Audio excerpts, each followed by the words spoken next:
For decades, gardeners have been told that compost is the ultimate secret to healthy soil. But, honestly, the truth is, traditional composting is slow, uneven, and often incomplete. You can spend months turning piles, balancing greens and browns, and still end up with clumpy material that barely feeds your soil microbes. The reason is simple: compost alone doesn't restore the living biology your garden actually needs. That's why more regenerative growers are moving away from piles and switching to what's now being called the living soil mix, a powerful combination of bioactive ingredients that doesn't just decompose organic matter, but actually builds humus and feeds soil organisms directly.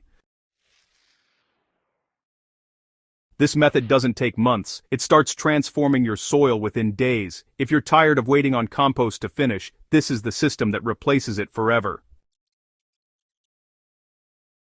Before we dig in, make sure to subscribe to Hydrohaven, where each guide reveals soil-building methods proven to work in real gardens, not theories from textbooks. Why compost stopped working for many gardeners. Most backyard compost piles fail because they lose what the soil needs most: microbial life and stable carbon. When organic waste heats above 150 degrees Fahrenheit, the beneficial fungi and bacteria that create true humus are destroyed. The result is sterile compost, crumbly, yes, but biologically inactive. Add that to your soil, and you're feeding your plants nutrients, not life. Without living biology, those nutrients wash out with the first watering. On top of that, most people's compost piles are out of balance. Too many kitchen scraps make them acidic. Too much brown matter makes them inert. Even when done right, composting locks nutrients away in intermediate forms that roots can't access quickly. In short, traditional compost takes too long and gives too little back. That's why the new method, the living mix system, is replacing compost piles in regenerative gardens everywhere. So, the living mix method, well, it focuses on feeding microbes, not piles. Instead of concentrating on decomposing waste all in one spot, this approach actually builds living soil directly in your garden bed. The mix, it really mimics the nutrient layering of a forest floor where organic matter, moisture, and microbial colonies are constantly interacting. It's not about creating compost first, it's about letting decomposition happen in situ, right where your plants grow. The base of this mix uses two carbon sources that compost piles usually burn off way too quickly: shredded paper or cardboard and dry leaves. These materials, they provide a slow-release food source for fungi, the builders of humus.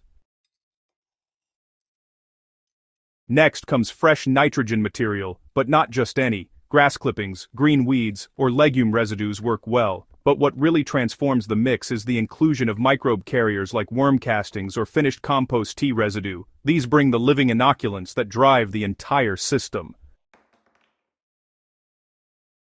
Start by loosening the top 6 inches of soil. This creates space for oxygen, essential for microbial expansion. Spread one layer of shredded brown material like dried leaves or torn cardboard, about 2 inches thick. Over that, add 1 inch of green matter such as grass clippings or chopped kitchen waste. Then, sprinkle a thin layer, about ½ inch, of worm castings or old compost slurry. To activate decomposition without overheating, you'll want to water the layers with a microbial-rich liquid, such as compost tea or fermented plant juice. A simple compost tea can be made by mixing 1 handful of worm castings in a bucket of water, adding a teaspoon of molasses, and aerating it for about 24 hours. Then, just pour that over the mix to jumpstart microbial reproduction. Within a few days, you'll notice white fungal threads starting to appear, and that's a sign the humus building process has begun directly in your soil. The ideal ratio of brown to green to inoculant in this system is roughly 3 to 2 to 1 by volume. You can adjust slightly depending on your climate. So, drier regions might use more greens to maintain moisture, while wetter regions benefit from extra browns to prevent compaction. Once this is mixed and slightly buried under a mulch layer, nature pretty much does the rest. What makes this process so much faster is that nothing leaves the soil ecosystem. In a compost pile, energy escapes as heat and gas. But in this method, that same energy is trapped in the soil, fueling microbial reproduction. As microbes consume carbon and nitrogen together, they secrete sticky compounds that bind soil particles into stable aggregates. That's humus, the true engine of fertility. To maintain a living mix bed, all that's needed is to keep feeding it small doses of carbon and nitrogen throughout the season. Every time you harvest, just add a thin layer of chopped weeds leaves or even paper scraps, then cover with a mulch layer. This continuous layering mimics nature's own composting process, but in the same soil your plants grow in. You're not removing organic matter to a pile, you're cycling it right where it belongs.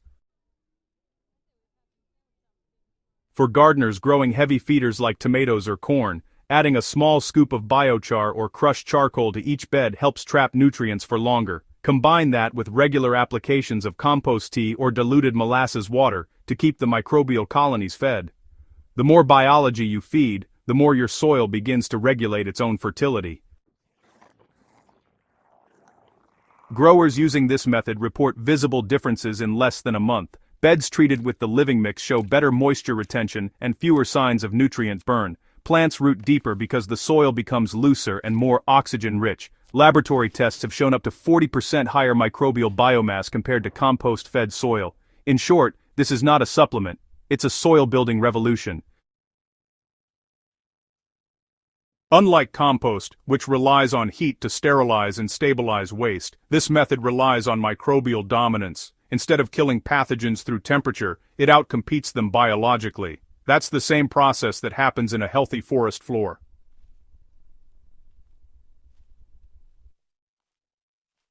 A living, breathing system where nothing goes to waste and everything feeds something else.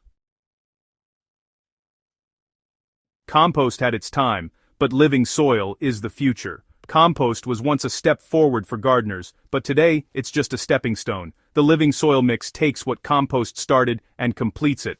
No piles, no turning, no waiting. It restores the original biology that modern gardening lost.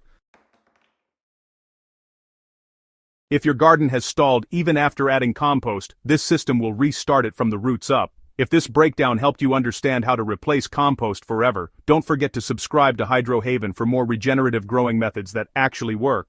Share this guide with other serious gardeners, because once you switch to the living mix, you'll never waste another season waiting for a pile to finish.